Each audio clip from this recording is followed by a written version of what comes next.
omubaka sallallahu alayhi wasallama yagaana ku kabuli ebintu bitaano. Nabbi yabigaana sallallahu alayhi wasallam. Ekisooka naha an tajsisi alquburi, yagaana okuziika entaana entuumu nebeera nnene nnyo bweti ne bagiwanvuya. Ekyo yakigaana sallallahu alayhi wasallam. Era n'atuma Ali n'amugamba, Ali nkutuma gye nkutuma, naye alla tahdi timthalan illa tamasta, tosinga naye ekibumbe kye baabumba okujjako lekanga okikonye. Wala qabra mushrifan illa sawaita, wadde bw'olisingana nga kabuli bagituuma nga nnene giseeteeze. Nabbi yagaana okutumbiza entaana. Tayib, bwe baba baziisa omuntu ettaka lisituka ekigero kya lutawe riti, werikka nga balizaawo, tewali mutawaana, abalizaawo. Naye abantu bagamba bwe tuba tuziisa omuntu bafuba nnyo balabe ng'ettaka balina oddimalirako. Lwaki tulimalirako? Ng'olwekyo twasimye essime, tutaddeyo n'omuntu, ne tuteekayo n'emiti, ne tuteekayo n'akadongo, katuyiwayo buyiyi. Olowooza otya nti lirina okuggwerayo? Terina kuggwerayo. Tulina kuziikako kitono, esigale ne tulisaasaanya. Bwe likka bannanyini kabuli nga bajja bazzaawo nga bateresa. Naye Nabbi sallallahu alayhi wasallam yagaana kabuli ogitumbiza. Ekyokubiri, n'agaana sallallahu alayhi wasallama wanaha anil binaa'i alayha, n'agaana okuzimba ku ntaana. Mbaka yatugaana tabasiraamu temuzimbanga ku ntaana. Naye abantu bangi yaddauna mahabbata nabi sallallahu alayhi wasallam, bakyeteekako nnyo bo baagala mutume okufa era basiifa mutume okufa. Naye genda ku bijja byabwe baziika olabe. Abaagala mutume yennyini mutume yabagaana okuzimba ku ntaana, ate bo bakola ki? Bazimbako. Era batekawo n'enkuŋŋaana enkiiko ne luyita emikutu kati egiriwo egya WhatsApp, bannange musonde ssente ez'okuzimba ekijja, nga balaba era ogwo muteeko mu miteeko gy'okuyisa obulungi mukaddewo. Oganye okuzimba taatawo, taatawo enkuba emuyitamu ng'ataazaala, taatawo mulese. Abantu bateekako ne tiles, tarazos, ne bateekako tarazo.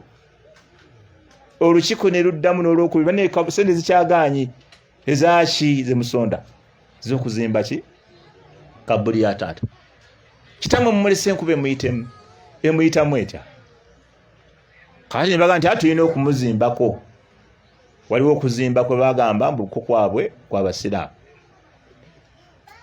Kwekuluwa bazimbako eno ebbali, ne bali wakati wanaayita ng'azuukira. Twakoze ensobi ki? Twazimba enzimba yaffe ya kiki? Ya Kiyisiraamu. Eyammwe ey'Ekiyisiraamu naye yagibasomesa, kubanga ffe ebyaffe eby'Ekiyisiraamu Nabbi yabisomesa. Eno enzimba eyammwe ey'Ekiyisiraamu gye mugamba, Nabbi ki yagibasomesa? Oba kitegeera Ajimbogo? Ani yabasomesa enzimba yammwe n'ey'Ekisiraamu eno? Waliwo? Tewali. Kayigeza enzimba gye mwasiramula si ya Busiraamu. Kebe eyo just oba yagala tekayo broker bricks zigenda ng'ozipanga weetoolooze. Oba amayinja, naye amayinja amanene ogende ng'ogateeka ku kabuli ogeetoolooze. Nabbi kyagaanyi kuzimba. Nabbi amanyi bulungi byayogera sallallahu alaihi wasallam. Tagaanyi kubugiriza. Gweteekako broker zo zipange ozeetoolooze kabuli ya taata weeyita. Naye togeza n'ozimba. Nabbi yagaana okuzimba alayhi salatu wassalam. Taib, Nabbi sallallahu alaihi wasallam bwagaana okuzimba, waliwo abagamba kati ate Nabbi sallallahu alaihi wasallam kabuli ye ng'eri mu nnyumba. Kabuli ya Nabbi ng'eri mu nnyumba. Kabuli ya Nabbi sallallahu alaihi wasallam ekisooka tebagizimba, si nzimbe. Kye tukyayogerako kuzimba. Wabula ate n'okuzimbako kuno okwennyumba ng'okw'Abasuufi kwe bakola. Kuba Abasuufi ate bo bayita nawo, bo ne bateekako n'omuzimbo gwennyini. Ne munda kabuli ne bagyetoolooza, ne bateekawo obuyinja obwa bbulaaka, obweru, abalala bateekamu n'ebimuli wakati awo. Ne batandika okwalirira wali emisaala ebbali. Ne batuula ne ba la ilaha illallah, la ilaha illallah. Ne batandika okuba nti bazannya. Nga bo bagiyita ddiini.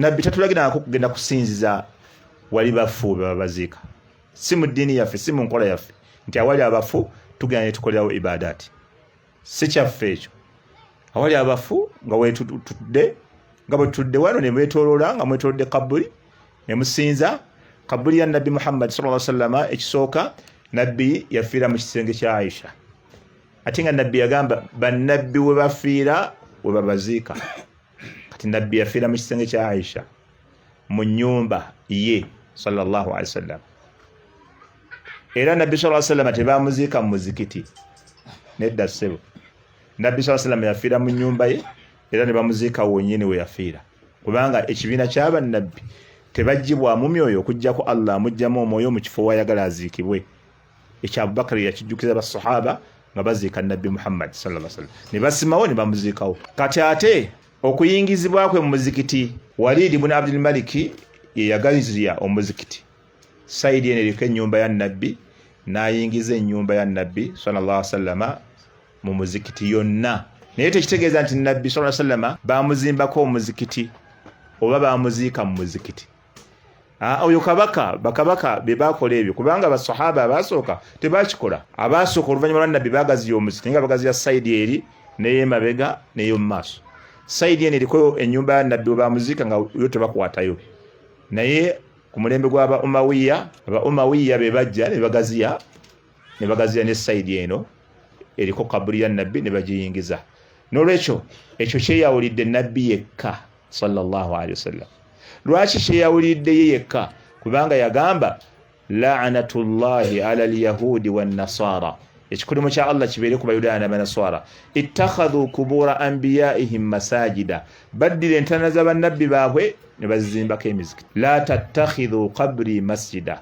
kabuli yange temugifuulanga omuzikiti owulira ekigambo kye kabuli yange temugifuulanga ki kati kabaka ne waaba akoze ye kyakoze nga kabaka nabbi ng'ayina kyagambye gwotwala kyani olaba kati twala kya nabbi sallallahu alaihi wasallam kyova baffe tetukkirizibwa kuziika bafu ku mizikiti era yenkola si nnungi era abasiraamu bagwa na bagyewalira eddala ey'okuddiranga abafu ne babaziikanga ku mizikiti ne baba balina ebirungi bitabi bakoledde ekifo si kirungi kumuziika ku muzikiti bamuziike ku muzikiti gwe siŋŋaana mirango nga wano nga waliwo kabuli 3 eri esooka mwazinyi yazina emyaka 40 nga tunamukola tutya munnange tukweka tumuteekaawo ne bamugalamiza gwani yagadi bwe muteeka muba musasudde bwe mumuteeka enkoowe oba wala gunti zimutuukako empeera abane tunamusasula ky'omusajja kati ate ono asembayo ate kati ate ono yatuwa ekifo kati lwaki mwamuziikaawo akuuma muzikiti abatabuligi tebagubba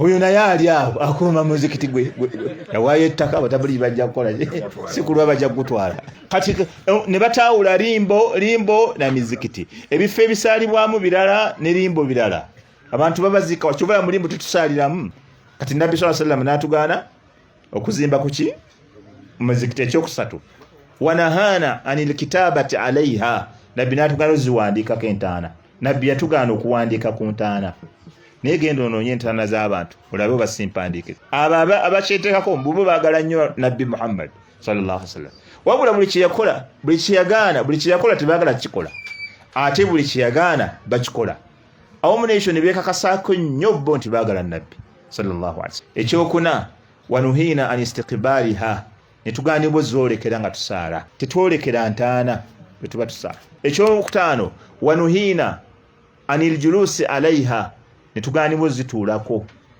ffe tetutuula ku ntaana naye era ogenda okulaba abatuula ku ntaana be babazizimba baabwe yakadongo n'otuulako otya naye era abo abazimba be bateekawo akafo omuntu wayinza okutuula abatamiivu baba basima ngeno bwe batudde kuli bwe banyumya oyo twategedde tajja kutuwa mwenge naye aleeta obuugi ngeno banyumya ebibuuzibuuza aleeta obuugi wali tatuwe mwenge ngeno bwe basima omuzzukulu bwajja n'atuula muleke kabuli ya jjajjaawe muleke wetuulire mwetuulire era lumu yalaba omusajja ng'atudde ku kabuli namuga la tu'dhi sahibi hadha alqabri tonakuwaza ali mu ntaana eyo mu hadisi endaga nti li ayajlisa ahadukum ala jamratin omumu mmwe singa atuula ku lyanda fatuhurika thiyabahu ne lyokya olugoye lwe watuhurisa ila jildihi ne litukane ku mubiri gwe khairun lahu min ayajlisa ala alqabri kyekirungi kuye kusinga tuula ku ntaana